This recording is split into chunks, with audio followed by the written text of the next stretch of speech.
네, 오늘은 노아의 방주 이야기를 좀 계속해서 해보려고 합니다. 우리가 지난주는 아니죠. 벌써 3주가 지났네요. 우리 3주 전에는 우리 노아 할아버지가 방주 짓는 스토리를 우리가 함께 나눴습니다. 그러면서 그 헌신이 의롭다라는 표현을 했다는 것에 대해서 이야기하면서 그게 어떤 신비적인 현상이 아니었죠. 노아의 120년간의 고된 노동, 그 노동을 주님께서 의롭다 보시는 것을 우리가 함께 살펴봤습니다. 오늘 스토리는요, 이제 노아가 이제 방주 안에 떠다닐 때의 스토리를 주로 다루려고 합니다. 여러분, 노아 입장에서 한번 생각을 해보시죠. 노아가 방주에 있습니다. 어떤 풍경이 펼쳐져 있을까요? 이게 크루즈에서 이 바다를 보며 여유롭게 커피 한 잔을 즐기며 우리 노아 할아버지가 1년간 120년의 노동을 끝내고 긴 휴가를 얻었을까요? 과연 그랬을까요? 지금 이 방주는 문도 제 맘대로 안 닫히는 방주고요. 거기다가 지금 내가 같이 살았던 마을, 나와 같이 지냈던 친척들, 그리고 우리 가족 8명을 제외한 모두가 다 죽은 뒤에 1년을 지금 보내고 있는 겁니다.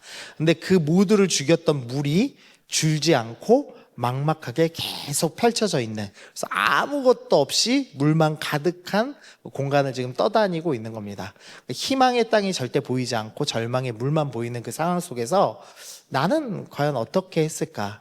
여러분이라면 어떻게 하셨겠어요? 우리 둘이서 살짝만 짝지어서 잠깐만 나눠보실래요? 우리 나는 그렇게 막막할 때는 뭘 한다, 어떻게 했을 것 같다. 잠깐만 한번 나눠보실래요? 아무나 짝져서. 네, 우리 잠깐 나눠볼까요? 우리 찬영 형제님은 잔답니다. 네, 한 3개월 자면 질릴걸요? 자, 우리 채원 자매님은 뭐 할 겁니까? 네, 기도로 다음을 대비하겠다. 우리 현주 형제님은 같이 기도한다고요? 네, 좋습니다. 우리 주원 형제님, 잡니까? 잔파와 기도파가 나눠져 있군요. 자, 지훈 형제님은? 네. 뭐 먹고 살았을지 궁금하다. 네, 좋습니다. 120년간 저장은 해놨을 테니까 주로 육포 먹었겠죠. 말린 거 먹어야 되니까. 지루하도록 육포와 감자를 먹지 않았을까? 상상을 해봅니다. 상상을. 여러분 실제로 절망할 때 뭐 하세요? 저는 조금 절망이라고 해야 할까? 지치면 그 영상을 그냥 멍하니 틀어놓고 있거든요. 좀. 그럴 때 이제 시리즈 시즌 한 5, 6 되는 미드를 그냥 쫙 때리죠. 멍하니 있죠. 여러분은 뭐 하세요? 그럴 때? 그런 절망을 경험해 보신 적이 없습니까? 아직 젊어서? 그럼 부럽고요. 있으시죠, 다? 네, 실현을 하고 나서 뭘 해보셨습니까?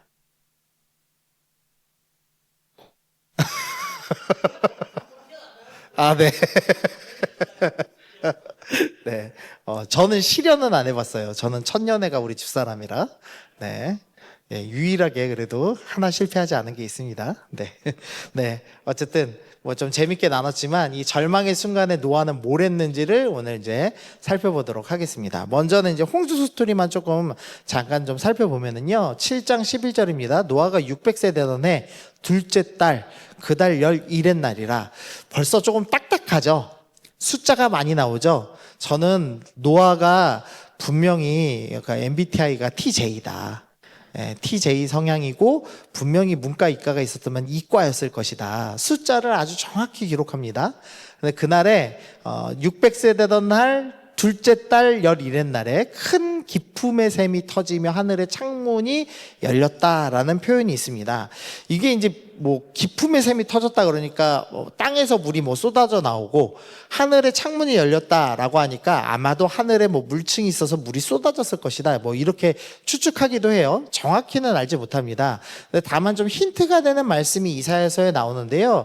이사야서 24장에서 빨간 글씨만 보시면 위에 문이 열리고 땅의 기초가 진동하고 그다음에 20절 땅이 취한 자 같이 비틀비틀했다라는 이제 기록이 좀 있어요. 땅이 이렇게 비틀비틀했다, 이게 무슨 말인가 해서 좀 찾아봤더니요, 지진이 일어날 때 집안 액상화 현상이라는 현상이 있답니다. 여러분의 상상력을 돕기 위해 영상이 준비되어 있는데 한번 볼게요. 제 얼굴을 잠깐 빼주셔도 좋을 것 같아요. 자, 전봇대 아래 이러면 안 되고 다시. 자, 처음부터. 자, 짠. 전봇대 아래에서 갑자기 물이 솟구치고 도로 옆 하단이 물 위에 떠 있는 듯 흔들립니다. 어긋나버린 보도블록이 왼쪽 오른쪽으로 엇갈려 움직이고 보도블록 여기저기에 물이 솟구쳐 오릅니다. 01본 대지진 당시 도쿄 디즈니랜드가 위치한 우라야스시에서 일어난 액상화 현상입니다. 액상화 원리를 보여주는 실험입니다. 흙을 덮고 물을 뿌리는 작업을 여러 번 반복한 뒤 용기에 진동을 가하니 표면이 가라앉으면서 물이 고입니다. 네, 지금 이 장면은 조금씩 움직이죠. 인도네시아의 실제 대지진 때 땅이 이렇게 물처럼 쫙 쓸려 나가는 영상을 볼 수가 있습니다. 그러니까 지금 노아가 겪고 있는 이 홍수가 이런 정도의 대재앙이었을 것이다라고 추측을 해볼 수가 있죠. 그러니까 간혹 노아 홍수를 되게 이렇게 아름답게 생각하시는 분들이 많더라고요. 그러니까 이게 비가 확 내렸다가 해가 개이고 바다에서 둥둥 떠다니면서 크루즈를 타고 여행하는 그런 거 절대 아닙니다. 심각한 대재앙이 지금 일어나고 있었다라는 거죠. 그러면서 이제 묘사가 쭉 돼요. 먼저 7장 12절 40주야가 비가 땅에 쏟아졌다라는 표현이 있습니다. 근데 이 표현들을 잘 살펴보면은요, 단순한 표현이 아니고 창조를 역행하는 스토리가 이어지고 있습니다. 그러니까 하나님께서 창조를 하셨는데 인류가 어떻게 했냐면 죄를 가득 채웠습니다. 그러자 하나님께서 그래? 그럼 나도 물을 가득 채워서 창조를 거꾸로 되돌려 버리겠다. 이제 이렇게 말씀하시는 듯한 장면들이 연출되는 겁니다. 그래서 창조 첫째 날은 빛이 있었는데 40주야가 비가 내리죠. 구름이 가득해서 빛이 차단되고요. 그다음에 하늘에 물이 가득해지는 일들이 일어나고, 그다음에 물이 땅에 더욱더 넘쳐요. 그래서 이제 3일째 만들어진 땅에 물이 가득해지고, 그다음에는 해달별들이 구름에 가려서 완전히 보이지가 않게 되고, 그다음에는 땅에 움직이는 생물이 다 죽음으로써 창조를 모두 거스르시는 역창조하시는 모습을 보여주면서 죄가 얼마나 파괴적인가라는 것을 보여주고 계시는 장면이 나오고 있습니다. 우리가 죄가 가득 찼다라는 표현을 되게 얕잡아 봅니다. 그러나 사실은 죄가 가득했다는 것은 모든 것을 파괴하는 창조의 질서를 완전히 어그럽히는 역창조의 상태이다라는 것을 성경이 지금 보여주고 있습니다. 자, 그리고 나서 한 군데 더 보면요, 물심판은 불심판을 예표한다라고 돼 있는데, 이 홍수는 심판, 최후의 심판을 미리 보여주는 현상입니다. 그래서 미리 예자를 써서 예표한다라는 말을 보여줍니다. 너희가 죄를 가득 채워서 이 세상에 물이 가득 차서 심판됐던 것처럼 마지막 날에는 불이 가득 차게 될 것이다 라고 말씀합니다. 창세기 19장에서도 소돔과 고모라가 멸망할 때 유황과 불이 내리죠. 그것으로 예표해 주는데, 베드로후서 말씀 보니까 하늘과 땅은 그 동일한 말씀을 불사르기 위하여 라는 구절이 나와요. 그러면서 히브리서 12장 29절 우리 하나님은 소멸하시는 불이다 라고 얘기합니다. 그래서 물이 모든 것을 덮듯이 마지막에는 불이 모든 것을 덮을 것이다 라고 이야기합니다.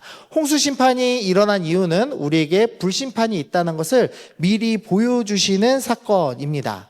우리 중요한 말씀이니까 고린도전서 3장은 읽어보겠습니다. 시작. 각 사람의 공적이 나타날 터인데 그 불이 각 사람의 공적이 어떠한 것을 시험할 것임이라. 만일 누구든지 그 위에 세운 공적이 그대로 있으면 상을 받고 누구든지 그 공적이 불타면 해를 받으리니, 그러나 자신은 구원을 받되 불 가운데서 받은 것 같으니라. 마지막 때에는 모든 것을 불태운답니다. 그래서 공적, 쌓는다라는 의미거든요. 쌓은 것이 불에 타지 않고 그대로 있으면 상을 받고, 쌓은 것이 불타면 해를 받겠다라고 이야기합니다. 그래서 주님께서는 너희 삶 가운데 불타 없어질 것을 쌓아놓지 말아라. 너희의 상급은 불타 없어지지 않을 하늘에 쌓아라. 그래서 오직 너희는 위하여 보물을 하늘에 쌓아두라 라고 권면하고 있습니다. 여러분은 언젠가 심판이 다가오는 시대 가운데 살아가고 있습니다. 이미 물심판으로 한번 보여주셨고, 소돔과 고모라라는 작은 심판으로도 또 심판을 보여주셨고, 이제 우리는 마지막 심판을 향해 살아가고 있는 사람입니다. 여러분은 지금 삶 속에서 무엇을 쌓고 계십니까? 질문을 괜히 해보고 싶네요. 네. 여러분이 쌓고 있는 것이 만약에 통장 잔고, 물론 쌓아야죠. 그러나 통장 잔고는 불타나요? 안 불타나요?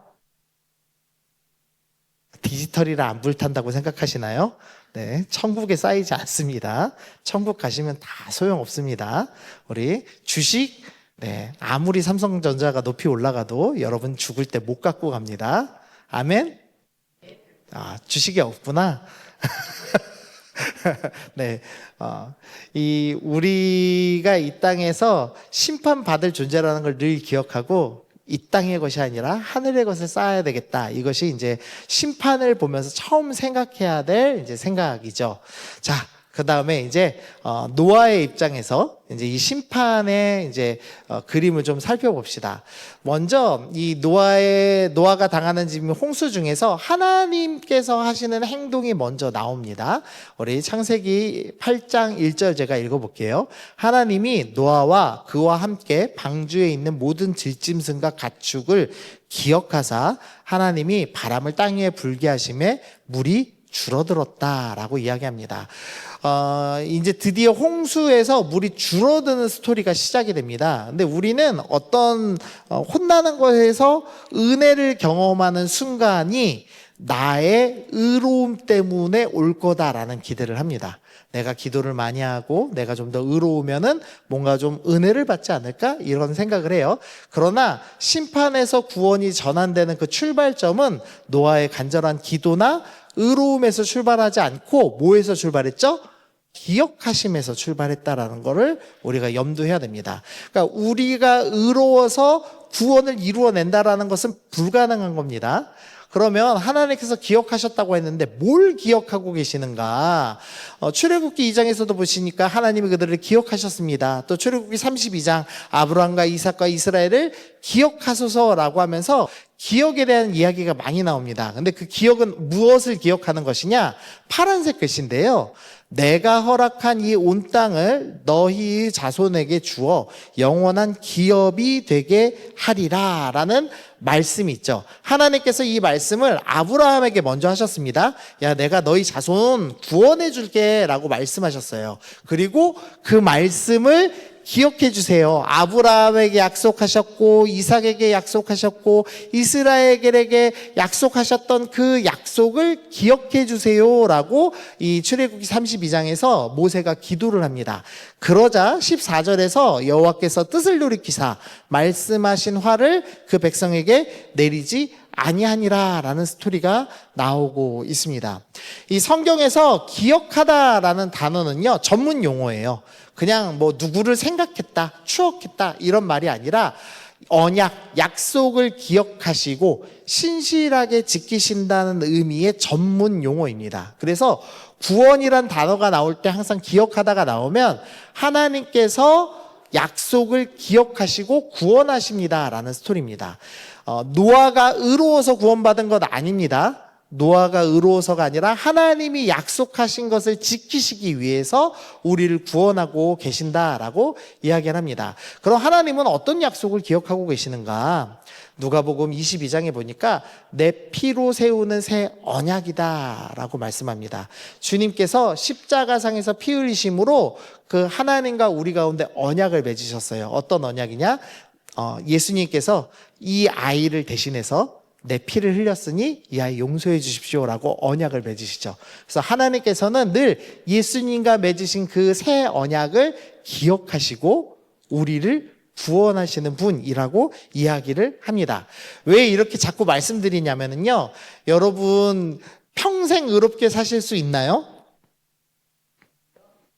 지금 나는 의롭게 살고 있다 손. 당당하게 나는 노아만큼 의롭게 살고 있습니다. 지금 120년간 방주를 만들 각오로 통장을 지금 열심히 모아서 전부를 다 성석교회에 바치겠습니다. 성석교회 바치지 마시고 이재한 목사한테 바쳐주시면 더 좋겠는데, 네, 있으십니까? 없죠. 여러분 노아만큼 의롭지 않잖아요, 맞죠? 여러분의 의로움으로 구원받을 수 없어요. 여러분의 말년에 끝까지 의로울지 안 의로울지 몰라요, 맞죠? 근데 여러분의 의로움으로 구원받는다면 그래서 늘 불안할 겁니다. 그런데 하나님께서는 나의 의로움을 보시고 구원하는 것이 아니라 예수님과 맺으신 십자가의 언약, 십자가에서 맺으신 그 약속을 기억하시고 구원해 주세요. 그래서 늘 구원은 기억하사 구원하신다라고 이야기하고 있다라는 겁니다. 그래서 하나님께서 이 지금 홍수 스토리에서도 기억하사 구원하시는 스토리, 물이 줄어드는 스토리가 시작이 되고 있더라라는 겁니다. 두 번째로 좀 독특한 하나님의 행동이 나와요. 아까 읽었던 8장 1절인데 기억하셨습니다가 하나 나오고 그 다음에 뭐가 나오냐? 하나님이 바람을 땅 위에 불게 하셨습니다라는 구절이 나옵니다. 우리가 이 구절을 보면은요, 홍해 사건을 자꾸 기억해요. 이 모세 그 만화 보시면, 이집트 왕자 만화 보시면 홍해 갈라질 때 어떻게 갈라지죠? 바람이 쫙 불잖아요. 그러면서 이렇게 쫙 갈라지고 벽이 생기고 그 마른 땅을 지나가는 스토리가 나오죠. 그래서 바람이 불었다는 건 그런 바람이 불었을 거야, 이제 이렇게 생각을 합니다. 근데 지금 이 노아 홍수는요, 홍해 때랑 스케일이 달라요. 홍해도 스케일이 꽤 큰 편이죠. 그러나 노아 홍수 스케일은 레벨이 틀립니다. 그러니까 물을 잠깐 이렇게 옆으로 치우는 수준의 바람이 필요한 게 아니라 물을 이 온 지구에 가득했던 물을 다 말리는 수준의 바람이 불어야 됩니다. 그러면 어느 정도 바람이 불었어야 될까요? 몇 년 정도 바람이 불면은 지구에 물이 다 마를까요? 여러분 아시죠? 바람은 계속 부는데 바다가 안 마르고 있다는 거 아시죠? 네. 아마 말릴 정도로 강력한 바람이 불었다면 대재앙이 일어났을 겁니다. 물심판보다 훨씬 심각한 바람 심판이 시작돼서 방주를 다 찢어버렸을 거예요. 그러니까 여기서 바람 불게 하셨다는 것이 진짜로 바람이 쉥 불었다는 표현이 아닐 수도 있어요. 맞죠? 그럼 뭐냐? 바람이 불었다라는 게 이제 뭐냐? 창세기 1장 2절 우리 배웠던 말씀이에요. 하나님의 영이 수면을 운행하시니라 라는 말씀을 우리가 배웠습니다. 여기서 하나님의 영이라는 단어가 히브리어로 루아흐라는 단어입니다. 이 루아흐는 하나님의 영, 성령으로 해석하기도 하고 때로는 바람으로 해석하기도 합니다.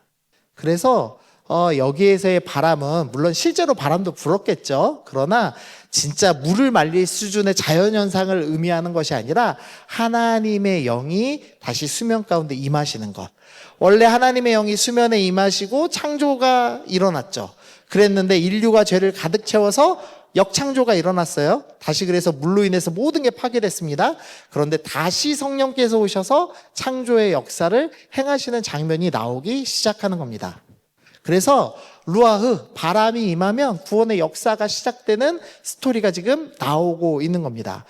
성경에 보니까 이런 장면들이 계속 나와요. 출애굽기 14장에서 홍해 사건에서도 큰 동풍, 바람이 불고 구원의 역사가 일어나죠. 사도행전 2장에서도 하늘로부터 급하고 강한 바람 같은 소리들이 임하고 성령께서 임하시고 교회가 시작되는 일들이 일어나죠. 하나님께서 우리가 성령님이 행하시는 역사를 느끼지를 못하기 때문에 바람이라는 현상을 약간 함께 하시면서 내가 너희와 함께 하고 있어. 나는 지금 일하고 있어. 이것을 보여주시는 스토리가 계속 등장하고 있는 것 같아요. 그래서 이사야서 61장 여호와의 영이 내게 이르셨으니 바람이 불고 하나님의 영이 임하시면 하나님의 놀라운 일들이 일어나더라 라는 것을 계속 반복해서 보여주고 있습니다. 자, 다시 한번 아까 우리가 첫 화면에서 파도를 봤는데요. 우리랑 비슷한 장면을 본 제자들이 있습니다. 마가복음 4장에 보니까 큰 광풍이 일어나며 물결이 배에 부딪혀 들어와 배에 가득하게 됩니다. 풍랑을 만났어요, 제자들이. 그럴 때 제자들이 예수님께 화를 내죠. 돌보지 아니하시나이까 라고 하면서 화를 냅니다. 우리 눈앞에 강력한 물이 있고 큰 광풍이 불고 큰 파도가 불어닥치면 우리는 늘 두려워합니다. 그런데 그 속에서 하나님께서 사실은 우리와 함께 하시고 일하고 계시거든요. 주님의 성령이 일하고 계신 걸 자꾸 놓치죠. 베드로가 이 나중에 이 모든 일을 생각해 보니까 우리가 염려할 일이 없었는데 예수님이 나랑 함께 하셨는데 내가 왜 염려했지? 그러면서 베드로가 너희 염려를 다 주께 맡겨라. 이는 그가 너희를 돌보심이라 라는 말씀을 합니다. 우리 삶 가운데 광풍이 큰 파도가 몰아치는 것 같은 어려운 인생길을 만날 때 우리는 느끼지 못하는데 주님은 일하시기 시작합니다. 근데 그게 아주 세미하게 일하시죠. 그래서 바람과 같은 주님의 그 역사가 함께하지 않으면 절대 알아차리지 못할 만큼 세미하게 움직이십니다. 그러나 주님께서는 반드시 일하고 계시더라라는 것을 우리가 볼 수 있어요. 그래서 여러분들 혹시나 지금 인생길 가운데 좀 답답한 일 있으세요? 결혼 준비하는데 답답합니까? 그놈이 말을 안 듣습니까? 아닙니까? 네, 연애가 잘 안 되시는 분들 있으시죠? 눈빛 안 마주칠게요. 네, 오해를 불식하기 위해 연애가 잘 안 되시는 분들도 있으시고 재정적으로 어려우신 분도 분명히 있을 거고 또 공부하는데 생각보다 지혜가 좀 부족하신 분도 있을 거예요. 다 어려움이 있으실 겁니다. 그래서 때로는 하나님이 일하시지 않는 것처럼 보이는 순간이 분명히 있으실 겁니다. 그러나 주님께서는 우리가 모르게, 우리가 눈치채지 못하는 그 상태에 주님께서는 반드시 일하고 계시더라. 마치 바람이 살랑살랑 불듯이 주님께서는 일하고 계시더라라는 것이 오늘 말씀의 중요한 주제입니다. 자, 이제 노아의 행동을 좀 살펴볼게요. 자, 하나님은 기억하시고 바람이 물 위에 불게 하시면서 일을 시작하셨습니다. 근데 문제는 그거죠. 인간 편에서 그걸 모른다는 거예요. 하나님이 일하신다고 아무리 목사가 떠들어 봐야 내가 당장 내일 가면 내 통장의 잔고가 여전히 빵이고 내가 아무리 밖에 나가서 열심히 애를 써도 되는 일이 하나 없는데 뭐 어떻게 하라는 겁니까? 이런 생각이 들죠. 자, 노아도 지금 이 사실을 모릅니다. 그래서 노아의 눈에는 지금 가득 물이 있는 절망의 순간을 지금 경험하고 있죠. 근데 그때 이제 노아가 새로운 걸 하나 발견하는 겁니다. 자, 창세기 7장에 보니까요. 아까 제가 노아가 너무 좋다고 그랬죠. 이과인 것 같다고. 600세 되던 해 둘째 달 그날 11의 날이라면서 구체적인 날짜를 기록합니다. 그냥 기록됐을 리가 없겠죠. 이유가 있을 거예요. 이 노아 할아버지가요, 날짜를 되게 정확히 기록하셨습니다. 그래서 날짜 기록된 것만 쭉 이렇게 정리를 해봤어요. 그리고 나서 이거를 이 성경을 당시 읽었던 유대인들 개념에서 해석을 해봤습니다. 이것은 이제 고든 외남이라고 불리는 이제 신학자가 계산한 건데 유대인들 달력이 1년에 364일이래요. 저도 뭐 그때 당시 달력은 모르니까. 근데 그때 당시 달력이 365일이 아니고 364랍니다. 근데 364는요, 7로 나누면 몇이죠? 52가 나오죠. 맞나요? 네. 52주로 딱 끊깁니다. 그럼 무슨 소리냐? 만약에 1월 1일이 월요일이었으면 1월 8일은 월요일이죠. 맞죠? 7일 간격으로 무조건 반복돼서 1년 지나고 다시 1월 1일은 무슨 요일이 되죠? 또 월요일이 돼요. 7로 정확히 떨어지니까. 그러니까 요일이 고정돼 있습니다. 그래서 이거를 추정을 해서 우리 고든 외남 선생님께서 요일을 한번 볼까? 왜 이렇게 날짜를 자세히 기록했지? 이러면서 요일을 추적하기 시작했습니다. 그러고 보니까 이제 600년 2월 10일 홍수가 선언될 때 일요일에 홍수가 선언되고 그 다음 일주일 뒤에 일요일에 홍수가 시작되고 이제 이런 스토리를 쭉 이제 정리를 해본 거예요. 요일별로. 그랬더니 600년 3월 27일 금요일에 어떤 일이 있냐? 40주야로 내렸던 비가 멈춥니다. 유대인들한테 금요일은 무슨 날이냐? 예배드리는 안식일 전날이죠. 그러니까 토요일이죠. 우리로 따지면. 예배드리기 직전에 딱 비가 멈춰요. 그리고 그 다음날 감사로 예배를 드리며 한 주를 시작할 수 있게 해주셨어요.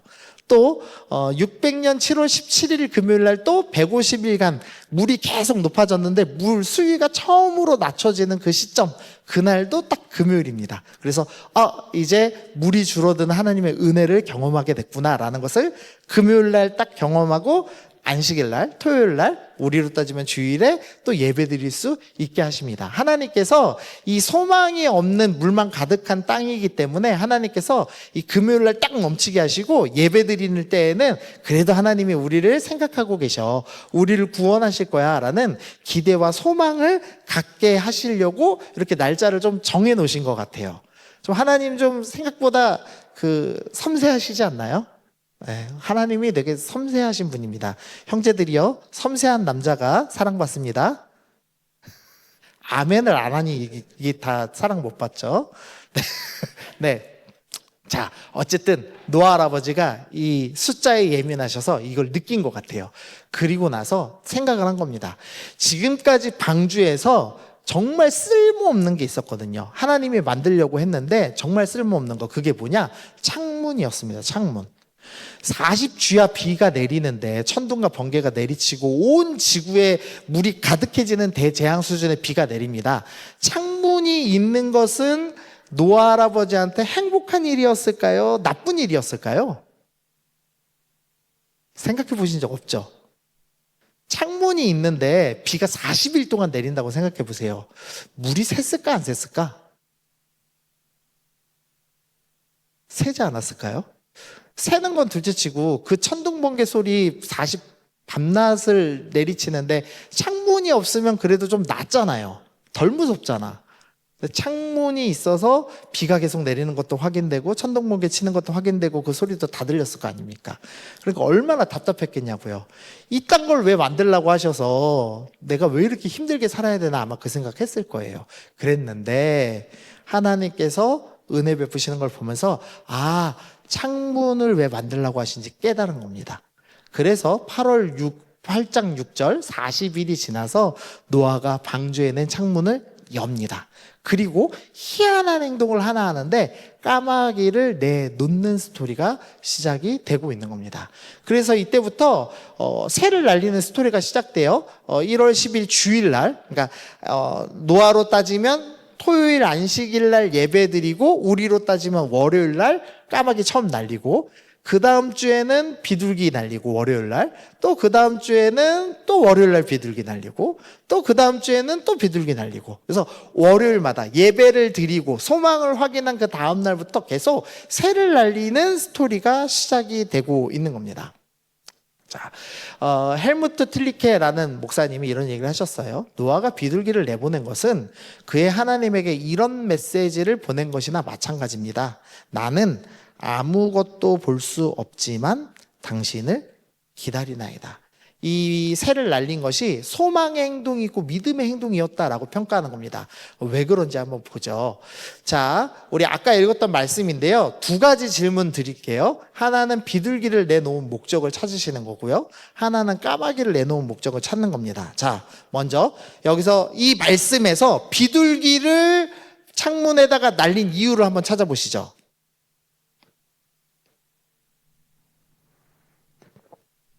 누구 시켜볼까요? 자, 비둘기를 창문에 날린 이유. 네, 비둘기를 날린 이유. 말씀에서. 아니, 말씀에서. 지금 말씀에서 찾아보세요. 성경에서.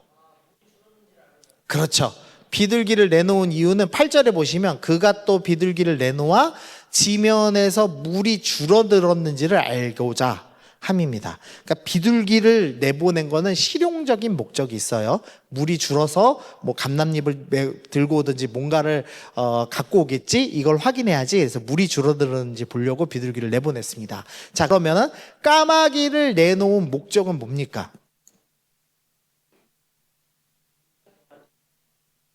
네, 물이 땅에서 마르기까지 날아 왕래하는 것, 날아서 왕래하는 게 목적입니다. 이게 뭐야? 비둘기는 명확한 목적이 있어요. 까마귀는 목적이 뭐예요? 계속 왔다 갔다 하게 하는 겁니다. 물 위를 새가 왔다 갔다 하게 하는 것이 노아가 목적하는 거예요. 이 장면을 여러분은 성경에서 본 적이 있어요. 물 위를 새가 왔다 갔다 하는 장면. 언제 봤어요? 기억 안 나죠? 그래서 제가 먹고 사는 거예요. 자, 창세기 1장 2절 배웠습니다. 땅이 혼돈하고 공허하며 흑암이 깊음 위에 있고 하나님의 영 루아흐는 수면 위에 운행하니라. 여기서의 운행이라는 단어는 독수리가 자기 보금자리를 어지럽히며 하면서 신명기에 나오는 말씀과 동일한 의미로 새가 자기 새끼 위를 너풀거리며 날아다니는 의미입니다 라고 우리 살펴봤죠. 새가 원물질 물컹물컹한 상태인 물 위를 날아다니면서 창조해 내시는 장면을 우리가 창세기에서 배웠어요. 그리고 노아 할아버지가 하나님이 다시 일하시는구나, 다시 창조를 시작하시는구나를 느낀 겁니다. 물이 줄어드는 금요일마다 정확히 예배드리기 전날마다 물이 줄어드는 걸 보면서 하나님 일하셔, 하나님이 다시 성령께서 움직이고 계셔, 물 위를 나르시면서 다시 창조하셔를 느꼈습니다. 근데 문제는 이거를 믿어는 졌는데 이거를 계속 확인하지 못하는 거예요. 많은 물을 보면서 낙심하는 거죠. 그러니까 어떻게 했냐, 창문을 열어서 까마귀를 날리기 시작한 겁니다. 내가 눈으로 일하고 계신 거 계속 느껴야 되겠다, 경험해야 되겠다. 그래서 까마귀는 반복해서 왕래하면서 성령께서 일하고 계심을 기억하게 하는 장치로, 노아가 소망의 장치로 사용하고 있는 것을 볼 수가 있어요. 여러분, 혹시 막막한 절망이 눈앞에 있을 때 하셔야 될 게 있습니다. 1번, 하나님이 구원하신다는 걸 기억하셔야 돼요. 그거 해야죠. 근데 사람이 참 아쉽게도 기억하지만 그게 잘 안 와닿아요. 그럼 뭘 해야 되냐? 하나님이 일하고 계심을 끊임없이 나에게 기억나게 하는 행동을 시작하셔야 합니다. 제가 기도할 때 어떻게 기도한다고요? 저는 계속 걸어요. 계속 걸어요. 왜? 하나님이 우리와 동행하시고 하나님께서는 십자가 그 길까지 동행하시니까 나도 동행하는 삶 살아야지를 기억하려고 제가 계속 걷습니다. 왜? 그러지 않으면 제 인생 가운데 소망이 자꾸 사라지더라고요. 하나님이 일하시는지 잘 모르겠더라고요. 그래서 저는 계속 걷습니다. 여러분은 뭘로 하나님이 일하고 계심을 끊임없이 기억나게 하십니까? 어떤 분은 기도일 수도 있어요. 그게 찬양을 틀어놓고 여기 나와서 교회 나와서 기도하시는 것일 수도 있고, 어떤 분은 특정 찬양이실 수도 있어요. 찬양을 부르시면서 하나님 나에게 일하시지 기억할 수도 있어요. 어떤 분은 월요일 아침마다 하는 일일 수도 있어요. 저는 직장 다닐 때 꼭 했던 게 있습니다. 제가 이제 직장 다닐 때 9시 출근이었거든요. 여러분 보통 9시 출근하시죠? 9시 출근하는데 출근하시면 어떻게 동료들을 보면 즐겁습니까? 기분이 언짢습니까?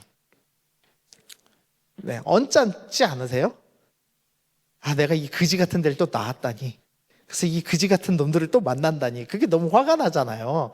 그래갖고 출근길이 지옥 같은 거예요. 그래서 어떻게 했냐?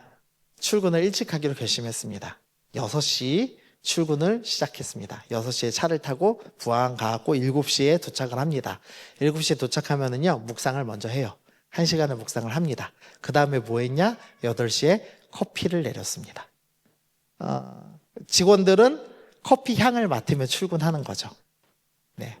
그러면서 반복해서 내가 이들한테 사랑을 베풀어야 돼. 나는 여기서 해야 될 그리스도인으로서의 사명이 있어. 끊임없이 나를 되새기며 기억나게 하는 하나의 장치로 제가 삼았습니다. 여러분 삶 속에서 하나님이 일하고 계심을 경험하는 장치, 또 하나님과 동행하기 위해서 무언가 하는 일들이 필요합니다. 노아가 까마귀를 날리는 것과 같은 어떤 행동이 필요하더라는 거죠. 자, 적용을 한번 해볼게요. 자, 구원은 나의 의로움으로 시작되지 않았고 하나님의 기억하심으로 시작됐습니다. 하나님은 기억하시고 바람이 불게 하시며 구원의 역사를 시작하셨죠. 자, 그리고 나서 노아가 그것을 경험했어요. 그래서 하나님이 일하신다는 것을 기억하기 위해서 까마귀를 날리고 실제 일하심을 확인하기 위해서 비둘기를 날리는 스토리가 나왔습니다. 하나님은 언약을 기억하시고 구원하시고 우리도 눈앞에 많은 물에 낙심하지 말고 노아가 까마귀를 날리듯 하나님의 구원하심을 기억해야 됩니다. 그래서 하나님의 구원을 기억하기 위한 상징 행동을 하나 만드시기를 권면합니다. 자, 우리 잠깐 적어볼까요? 나는 월요일 날 이걸 하겠다, 아침부터. 제일 절망스러운 게 월요일이잖아요, 사실은. 그래서 노아 할아버지가 주일 예배 딱 끝나고 날린 거거든요, 까마귀를. 나는 월요일 아침에 이거 딱 하겠다. 저는 월요일 아침에 커피를 항상 내립니다. 커피 마시면서 묵상을 하는 걸로 시작합니다. 그게 저의 나름의 상징 행동이에요. 한 주를 시작하는. 여러분의 상징 행동을 하나 해보시죠. 뭘 하겠다. 결심. 나는 이 찬양을 부르겠다. 나는 이 말씀을 암송하고 시작하겠다. 나는 정말 얄미운 그 사람, 주님 내가 이 사람 미워하지 않겠습니다 라고 3번 외치겠다. 뭐든 좋은 거 있잖아요. 주님 나는 이번 주부터 거룩하게 살아내겠습니다. 거룩 뭐 이러셔도 좋고 뭐든 좋습니다. 하고 다영자매 시켜봐야지.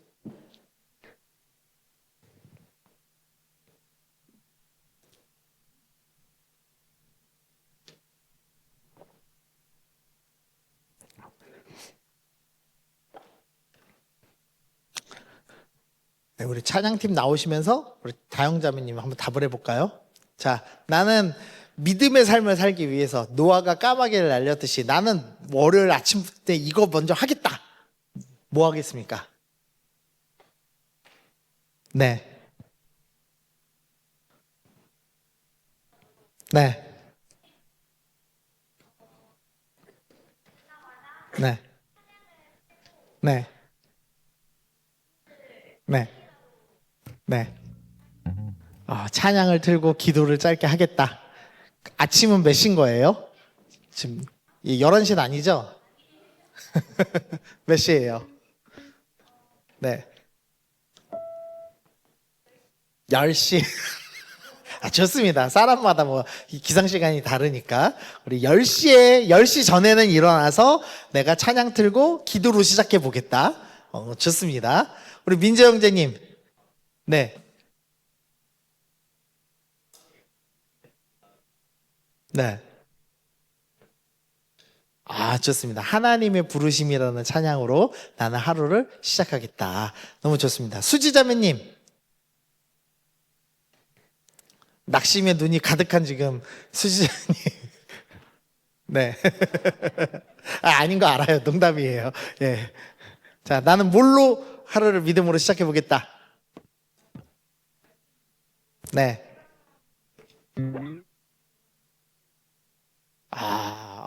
홀리하네요. 말씀 읽고 우리 생각나는 지인들한테 메시지를 보내는 것으로 나는 하루를 시작해 보겠다. 너무 좋습니다. 뭐든지 좋습니다. 한 가지씩만 우리 결단하시고 이 절망스러운 삶 속에서 벗어나는 시작을 삼아 보자고요. 주님이 일하심을 기억하면서 우리 찬양 하나 하면 좋겠는데요. 주가 일하시네라는 찬양입니다. 가사를 좀 볼게요.